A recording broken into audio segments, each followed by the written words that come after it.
Bom dia, Larissa e Lana.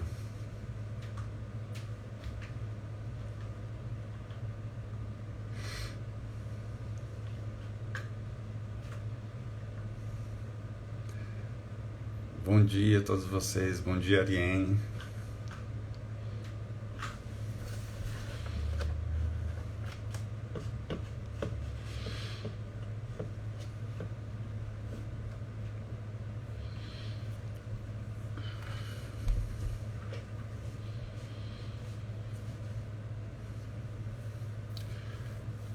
Hoje, portanto, é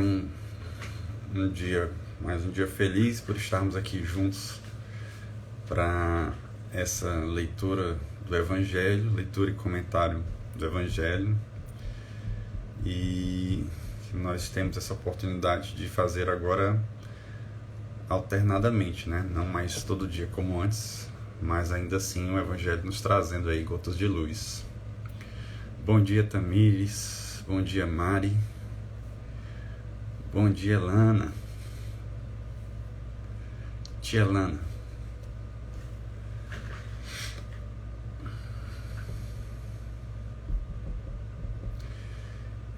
Então, como a gente já está aqui no nosso horário, tá?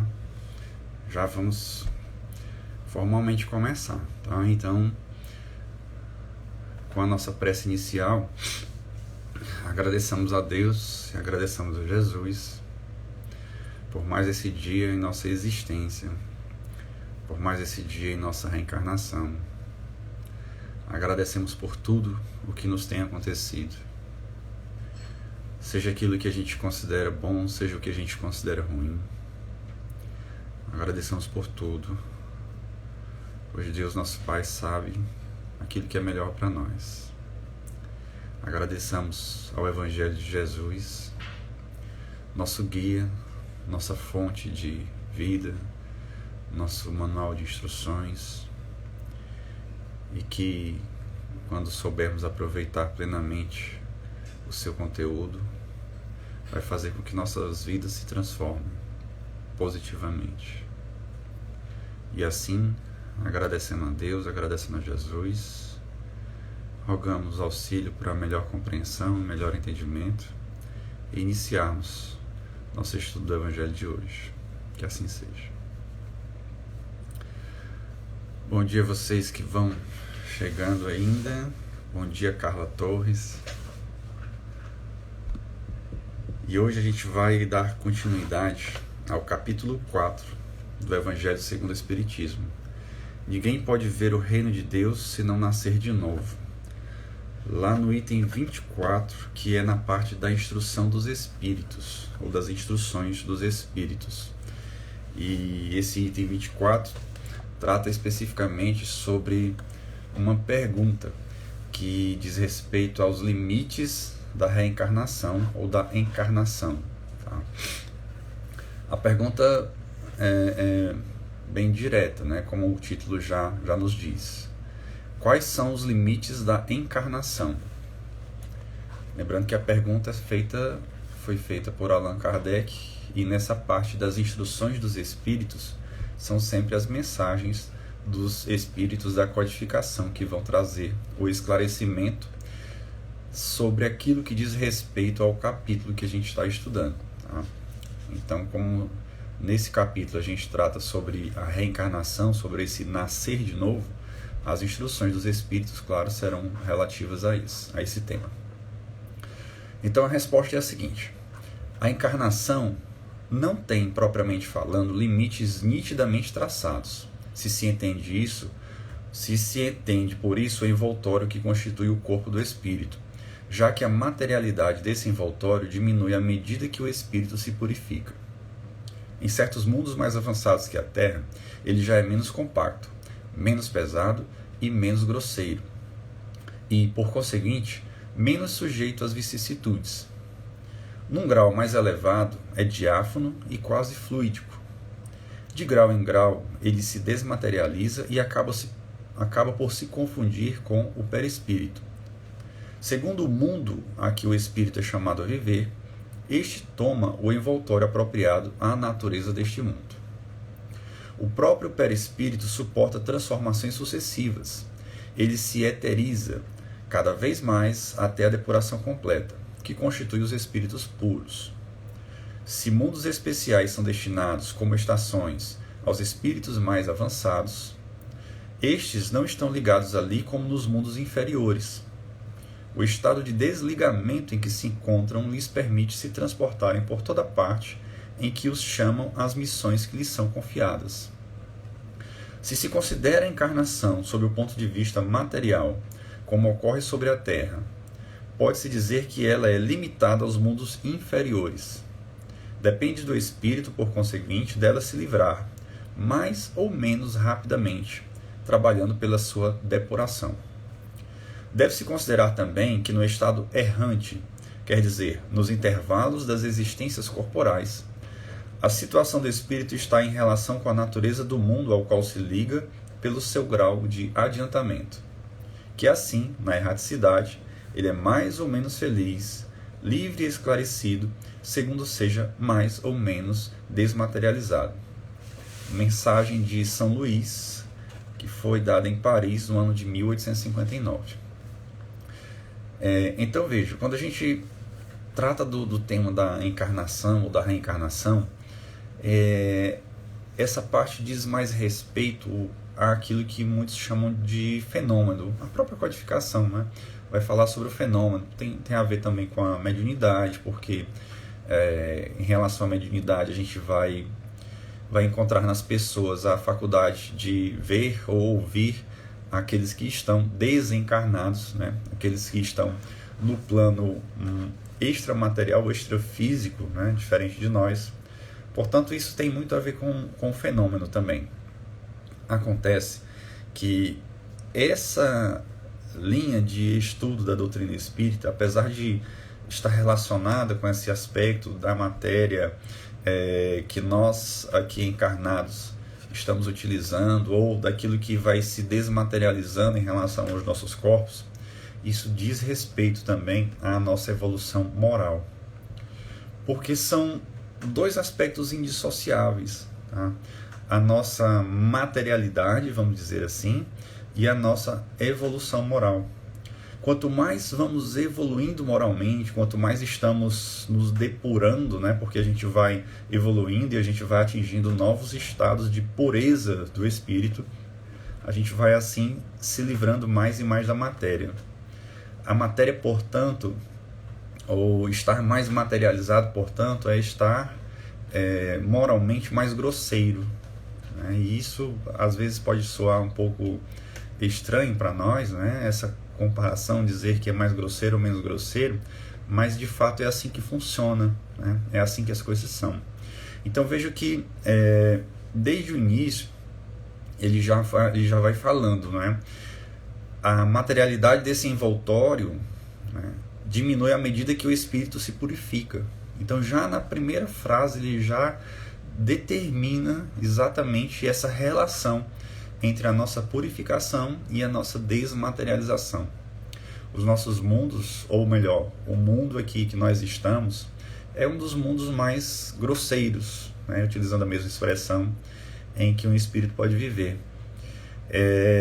Existe uma comunicação em uma das revistas espíritas da época de Allan Kardec ainda, que foram publicadas ainda quando Allan Kardec estava vivo, que eu não vou lembrar agora o nome do espírito comunicante, né?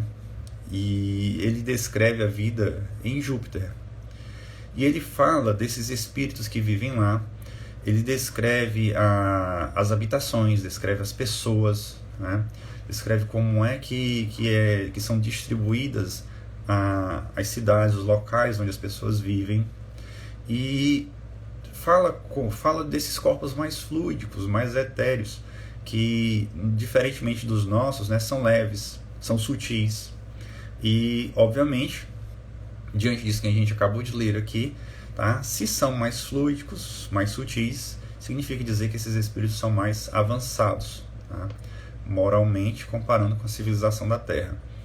Essa comunicação é lá do século XIX, lá na segunda metade dos anos 1800.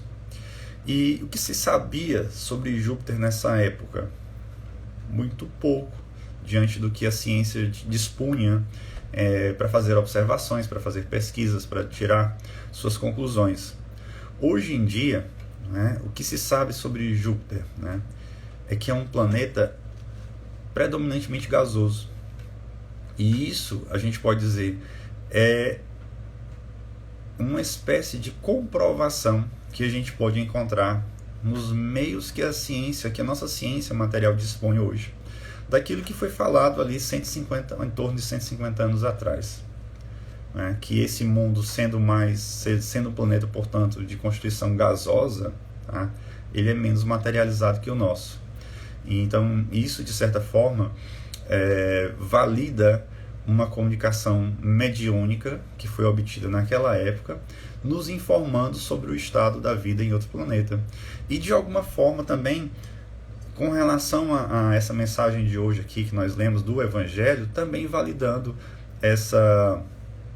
isso é uma lei, isso é uma regra, não é? Essa regra da evolução dos espíritos, de que quanto mais depurados, quanto mais avançados moralmente e intelectualmente, menos materializados os espíritos vão se tornando, certo? Então essa é algo que a gente precisa ter em mente, que a matéria a qual nós estamos hoje aderidos, né, ela é necessária em função dos nossos estágios evolutivos que estamos vivendo, que estamos passando. É necessário porque em toda a nossa evolução, nós passamos por diversos estágios, tá? Nós hoje, aqui nos comunicando por esse meio, estamos aqui no reino hominal, como é conhecido, mas nós já passamos pelo mineral, pelo vegetal, tá? Pelo animal e agora estamos no hominal. Então a gente tem saído de estados cada vez mais primitivos e mais grosseiros, tá? Para estados mais adiantados e mais evoluídos. Tá? Eu sei que para muita gente que talvez nunca ouviu falar disso, dizer que nós já passamos pelo reino mineral, pelo reino vegetal ou animal, pode soar assim um pouco estranho. Tá? Mas isso a gente vai encontrar inclusive na codificação. São estágios que o nosso espírito vai passando, tá? Porque nós somos todos criados simples e ignorantes. Quer dizer, numa organização mais simples possível, tá? E completamente sem conhecimento nenhum. E isso a gente vai adquirindo ao longo do tempo. Então a gente vai adquirindo as sensações, vai adquirindo a capacidade de organização física do próprio perispírito, tá? Tudo isso todas essas fases, todas essas etapas são aquisições, tá? Saindo do reino mineral para o reino vegetal, né? A gente tem hoje todo um sistema físico que tem um sistema circulatório, um sistema nervoso, para que o nosso espírito pudesse controlar e organizar tudo isso. Imagine só, é muito complexo, né? Então a gente precisou de milênios, certamente, ou talvez milhões de anos, para que a gente aprendesse a controlar tudo isso e todos esses processos fossem automatizados, para que a gente não estivesse pensando aqui e lembrando, né, dessas coisas que nós precisamos no nosso corpo físico, né, fazer, elaborar, para que nós possamos ter essa existência física. Então, quando nós aprendemos a fazer isso, como é que esses processos acontecem de forma automática?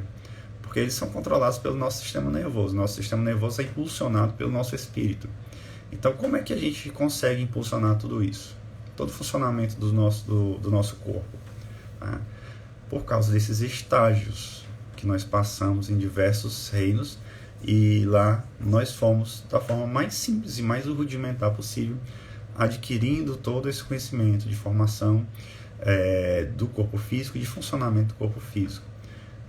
E eu diria assim que, se a gente lembrar do estudo do colégio mesmo, né, ensino primário, ensino médio, daquilo que a gente estuda em biologia, principalmente desse conhecimento, ainda que bem simples, bem básico, que a gente tem dos reinos, certo? A gente vai perceber como existe assim um certo paralelo, eu diria assim, evolutivo, né? Se você comparar o reino vegetal com o reino animal, né? O vegetal tem lá um sistema circulatório, né? Tem lá um sistema em que ele recolhe através das raízes, recolhe os nutrientes lá do chão através das raízes e vai distribuindo por todo o corpo, né? Então é isso que eu refiro como um rudimento do nosso sistema que funciona no mundo animal, no mundo hominal, né? E que nosso espírito foi aprendendo pouco a pouco. E aí alguém pode estar perguntando, quer dizer então que os vegetais têm espírito? Tem espírito. São iguais a nós? Não.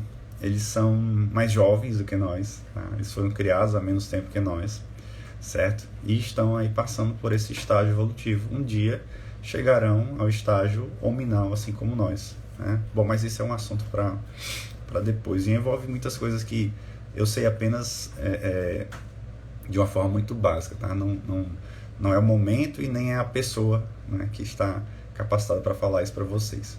Mas enfim, já que a gente está falando de encarnação, já que a gente está falando de evolução, né, achei que falar ou comentar um pouco sobre isso, né, iria também contribuir aqui. Então veja, ele diz ainda no primeiro parágrafo: em certos mundos mais avançados que a Terra, ele já é menos compacto, menos pesado e menos grosseiro, e por conseguinte menos sujeito às vicissitudes, que é esse exemplo que eu dei aqui de Júpiter, inclusive por conta de a gente sabe por conta de uma comunicação mediúnica que foi feita e foi publicada numa revista espírita, numa das edições da revista espírita, tá? E hoje, repito, né, comprovado por pesquisas, por observações feitas através de telescópios, através de sondas que foram enviadas para o espaço e hoje coletam as informações de outros planetas, tá? Então, aqui diz: segundo o mundo que o espírito é chamado a viver, este toma um envoltório apropriado à natureza desse mundo. Só que, segundo o mundo que o espírito é chamado a viver, significa dizer que ele precisa estar apto a viver naquele mundo, né? Ele precisa estar em grau de evolução compatível com aquele mundo, certo? E quando a gente fala, por exemplo, nesse caso de Júpiter, eu estou falando de um mundo mais evoluído que nós, de um mundo em que não existem essas mazelas morais como no nosso mundo, que o egoísmo, o orgulho, a vaidade, a violência já não existe mais nesse mundo, tá? Então imagine se um de nós aqui, o cidadão da Terra comum, médio, tá, vai morar num mundo desse. Ele certamente vai encontrar muita dificuldade em se adaptar ao tipo de vida que existe lá. Mal comparando, né? É como se você tirar uma pessoa de um ambiente em que não há civilização, um ambiente em que as pessoas ainda resolvem tudo na violência, no confronto, na disputa, né? Ainda não tem um senso de coletividade bem desenvolvido, e você coloca essa pessoa em um local onde já existe tudo isso, né? Onde já existe uma organização social, onde já existe um respeito ao outro, e a base de convivência é uma base pacífica, tá? Então, mal comparando, é mais ou menos isso, tá? É tirar o indivíduo aqui da Terra de um mundo em que nós estamos vivendo com muita violência, com muita disputa, com uma vida em que nós somos estimulados dia a dia, né, a cada instante, a sermos egoístas, a pensarmos em nós, a pensarmos no nosso conforto apenas, no nosso bem-estar, em que costumamos passar ao lado de pessoas que estão sofrendo e muitas vezes nem conseguimos perceber o sofrimento daquela pessoa, seja um sofrimento moral, emocional, seja um sofrimento material, pela falta até de alimento, pela falta de emprego, de trabalho, de recursos para manter o seu mínimo necessário da vida, tá? Então são coisas bem diferentes realmente que acontecem em um mundo como o nosso e em um mundo mais desenvolvido, tá?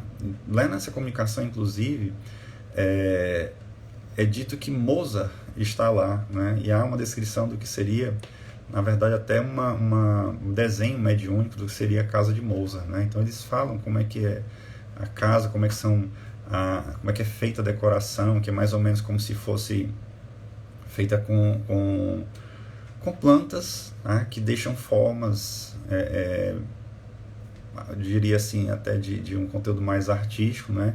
nas residências, nas habitações, né? Fala também que existem as habitações que são superiores em termos de altura, porque são mais leves, mais fluídicas, e aquelas que ficam mais densas e mais pesadas, tá? E ficam num plano mais baixo. Isso, se a gente comparar aqui em questão de altitude, em questão de atmosfera. Bom, mas enfim. Continuando aqui, o Evangelho ainda diz: o próprio perispírito suporta transformações sucessivas. Ele se eteriza cada vez mais até a depuração completa, que constitui espíritos puros. Nós aqui mesmo na Terra também temos essas diferenças. Nós aqui mesmo, tá, temos essa possibilidade de nos desmaterializarmos. Existem espíritos que ainda vivem aqui no nosso planeta, tá, mas que não precisam mais reencarnar. Eles vivem no que a gente chama de plano espiritual. Eles trabalham em favor da evolução da Terra, eles auxiliam, eles vão contribuindo com o nosso resgate, com a nossa evolução, com a nossa instrução. São espíritos que, inclusive, participam de uma hierarquia de espírito no plano espiritual.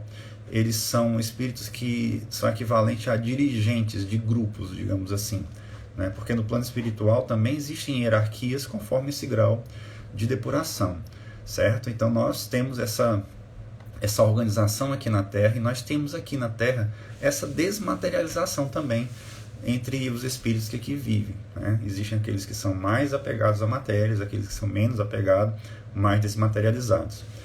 E quando acontece um desencarne, tá? Isso faz muita diferença também, porque aqueles que são muito apegados à matéria, e eu diria assim, isso é uma coisa para a gente observar e ter cuidado. As pessoas que são muito apegadas assim à alimentação, não vive sem comer tal coisa, sem beber tal coisa, a alimentação e a bebida também, né? São pessoas mais materializadas, porque elas vivem muito de satisfazer o corpo físico, tá? Então, essa questão de alimentação e de bebida, ela é uma questão de satisfação temporária, né, do corpo físico. São satisfações temporárias. Você está satisfazendo não o seu espírito.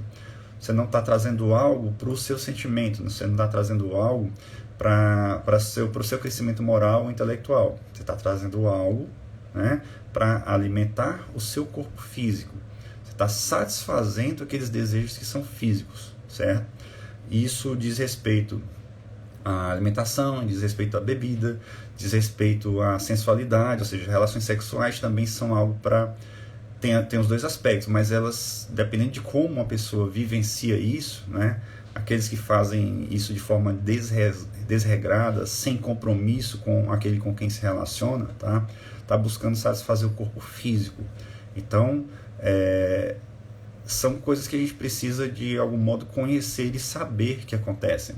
Então, quando isso ocorre, o indivíduo que está assim com a ideia muito fixada, tá, nesses aspectos, ele é um indivíduo mais materializado. Ele está muito apegado à matéria.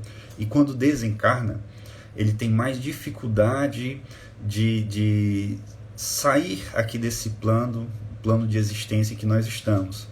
Ele é o tipo de espírito desencarnado que vai ficar próximo de alguém que tem um vício em bebida. Ele é o tipo de espírito desencarnado que vai ficar próximo de alguém que está se alimentando desregradamente, compulsivamente, né? De alguém que está com uma vida sexual também sem um relacionamento que envolva sentimentos, né? Que tem uma vida sexual aí, portanto, completamente descompromissada de sentimentos. Então, são os espíritos que terminam ficando aqui, como a gente costuma chamar, na crosta terrestre, porque aqui eles vão encontrar o que vai lhes satisfazer, porque estão acostumados, habituados, usando até uma expressão mais forte, estão viciados na matéria, por assim dizer, certo? Então a gente muitas vezes não percebe, não se dá conta disso, tá?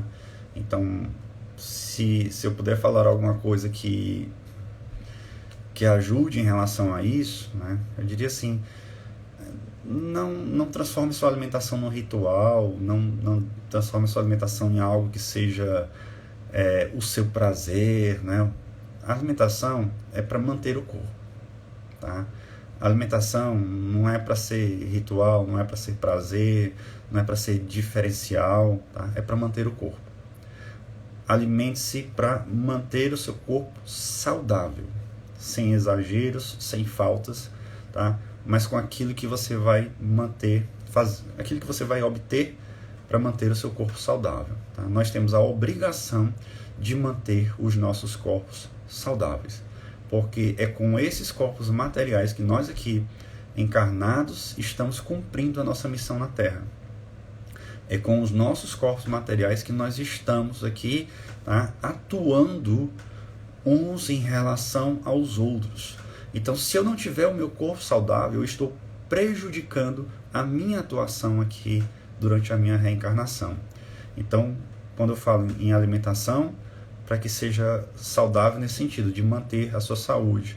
Quando eu falo no beber ou na bebida, também evitar os vícios, evitar as coisas que vão, através da bebida, né, nos trazer prejuízos, que muitas vezes não são só materiais, também são morais. Tá? Alguma pessoa pode estar pensando assim, atividade física. Também atividade física para se manter saudável. Tá? Agora, quando a gente... Aí presta atenção, né, porque tudo tem um aspecto a ser observado, tudo tem uma sutileza.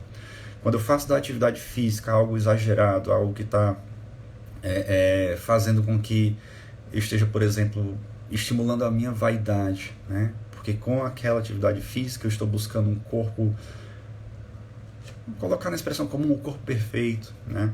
O corpo para representar a beleza, para que essa beleza seja exposta, tá? Não estou falando aqui simplesmente de um tom de crítica ou moralista. Eu estou falando aqui, tá, sob esse ponto de vista da nossa evolução espiritual com as bases da doutrina espírita. Quando eu faço isso, é preciso convir, né? Eu estou alimentando a minha vaidade. Quando eu alimento a vaidade, existe uma série de questões que decorrem disso, tá? No meu comportamento, na minha relação com os outros, né? Na minha forma de sentir, na minha forma de ver a vida, de ver o mundo, de ver a minha atuação no mundo, certo? Então é preciso ter cuidado com isso. Cada um certamente pode olhar para si mesmo, olhar para como se relaciona com o seu próprio corpo, tá? E perceber se está havendo ali vaidade, se está havendo ali o cuidar do corpo para se manter saudável, né? Ou enfim, como é essa relação com o meu corpo, ou significa, em outras palavras, a minha relação com essa matéria, tá? Se eu sou mais materializado ou mais desmaterializado nesse sentido. É uma questão, eu diria, complexa, né, na verdadeira acepção da palavra, porque envolve muitos aspectos da nossa existência física, da nossa existência espiritual, e que demanda, sim, o conhecimento desses princípios, dessas bases que a doutrina espírita nos traz, nos informa, para que a gente identifique realmente o que nós estamos fazendo. E como a doutrina espírita diz que a gente não precisa de intermediários para crescer, para evoluir, para chegar até Deus, né? Aí eu sugiro a leitura do Livro dos Espíritos e também do Evangelho. A leitura que eu digo, a leitura completa, realmente, do Livro dos Espíritos e do Evangelho segundo o Espiritismo, para que essas questões sejam compreendidas. E eu diria assim, o Livro dos Espíritos, para ser mais direto e mais objetivo, né, repete inúmeras vezes, inúmeras respostas às perguntas de Kardec, né, que o orgulho e a vaidade são os nossos maiores males. Então, se a gente entender o que eles estão dizendo e a gente conseguir identificar em nós onde nós estamos sendo orgulhosos, né, em que situações estamos sendo orgulhosos, em que situações estamos sendo vaidosos, tá? Certamente isso vai nos ajudar a tomar as providências, as atitudes que precisamos para empreender algum tipo de mudança em nossa vida, mudança positiva. E aí, quem sabe, né, nos desmaterializarmos, né, nos desapegarmos da matéria, crescermos moralmente, que significa crescermos espiritualmente, e aí aqui na Terra ainda, né, avançarmos para planos mais evoluídos, quem sabe não precisar mais reencarnar, viver no plano espiritual, viver uma vida que é mais feliz, tá?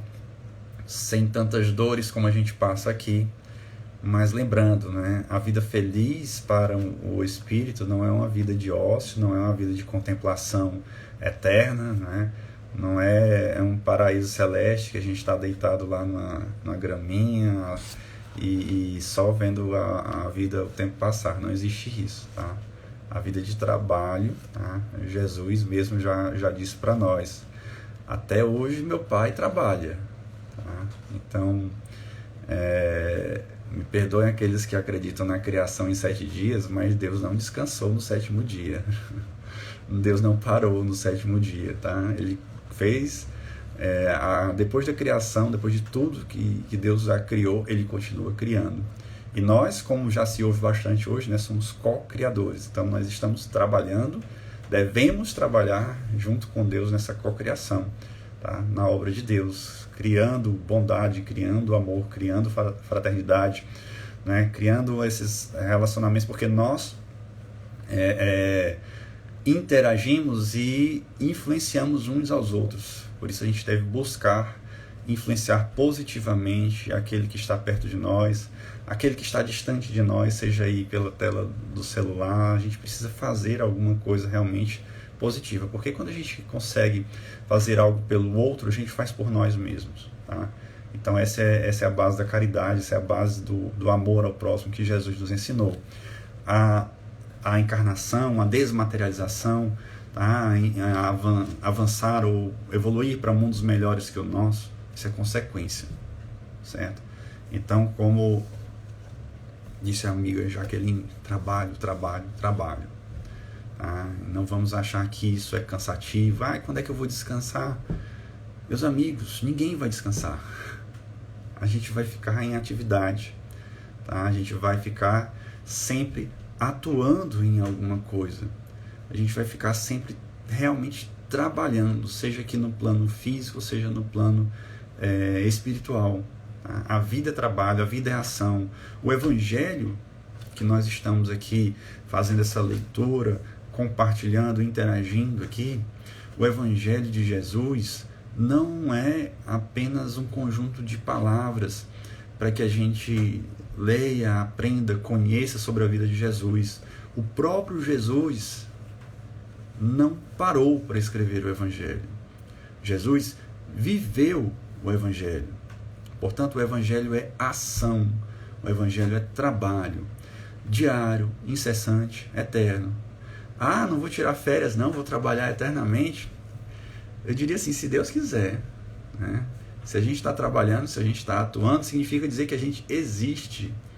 A gente tem uma existência, a gente está realmente com um propósito na vida. E nada melhor do que ter uma vida com propósito, ter uma vida com um objetivo, ter uma vida com sabendo que aquilo que a gente faz, que a gente está fazendo na nossa atuação, na nossa interação com o mundo, né, vai ajudar outra pessoa, vai nos ajudar e vai contribuir para que todos cresçam.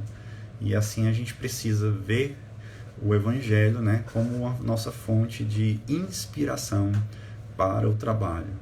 Repito, tá? Evangelho é ação, é trabalho. E se a gente está falando aqui da encarnação, da desmaterialização, vamos apenas pensar nisso, que isso é consequência. Tá?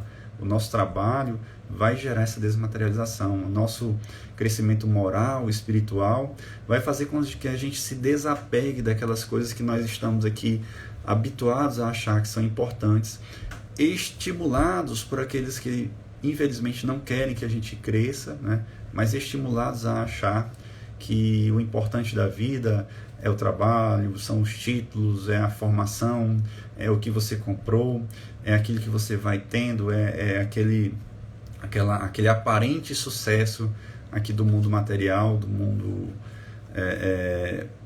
Isso se diz assim, do mundo ocidental, mas hoje acho que no mundo oriental também está assim, né? Só uma opinião, né? De que o sucesso se mede pelo seu sucesso material, quando na verdade isso aqui é tão efêmero, tão curto, tão passageiro, tá? Que quando você vai para o outro lado, isso tudo se torna claro, né? De que não é a vida material que vai nos trazer feliz, e não é esse sucesso material que significa o sucesso da nossa reencarnação. Tá? A nossa reencarnação ela tem objetivos muito maiores, do que simplesmente conquistar bens, fazer uma carreira no trabalho profissional de sucesso. Não. Inclusive o trabalho pode ser um meio de crescimento, né? Pode ser um ambiente em que a gente esteja realizando crescimento, praticando bem, ajudando pessoas, tá? Pondo em prática aquilo que a gente veio aqui fazer, né? Trabalho, família, amizades, relacionamentos, enfim, existem vários campos de atuação. Pois é isso, tá? Nosso evangelho de hoje fala sobre encarnação, fala sobre materialização, mas não poderia deixar de falar sobre evolução espiritual, certo? É isso que nós precisamos ter em mente, que a nossa vida é feita para que nós tenhamos essa consciência, né? Pelo menos o evangelho busca que nós tenhamos essa consciência. Graças a Jesus, esse evangelho existe, né? E a gente tem a gente não pode dizer que é ignorante sobre o objetivo da vida, né? Porque Jesus nos deu esse presente, tá?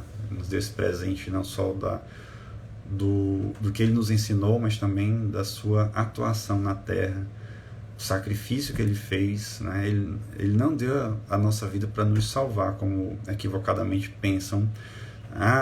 Jesus está aqui, ó, o sacrifício de Jesus, agora me salve, Deus, porque Jesus se sacrificou por nós. Não, ele se sacrificou para ser exemplo, para dizer, olha, se sacrifique dessa forma, claro, não como na cruz, como já aconteceu, mas vejam a minha vida, né? O sacrifício que eu fiz, tudo que eu abri mão, que eu abdiquei, como eu vivi, e procure viver igual. É assim, tá? Jesus não veio para nos salvar com a morte dele, com todo o sofrimento dele, não. Nós temos o nosso sofrimento, a nossa cruz para carregar, e ele deve ser exemplo para nós. Ok? Então, agradeçamos a Deus e a Jesus mais uma vez. Sempre vamos dar graças a tudo que nós temos na vida de oportunidades, as ocasiões de crescer, as pessoas que estão nas nossas vidas. Sempre vamos dar graças. Sempre vamos ser gratos àquilo que acontece conosco.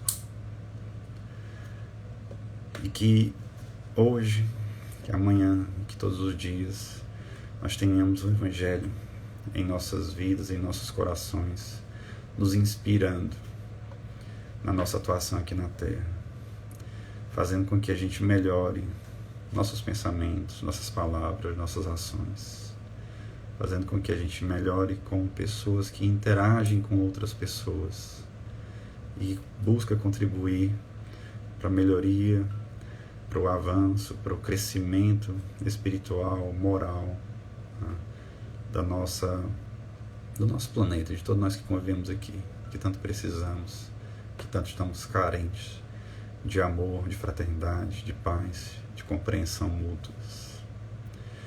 E que Deus e Jesus nos abençoem pelo dia de hoje. Que assim seja. Obrigado por todos aqui que estiveram conosco. Deus abençoe a todos, tá? E até uma próxima oportunidade. Um bom sábado, um bom final de semana. Fiquem com Deus, fiquem com Jesus nos corações e mentes. Até a próxima.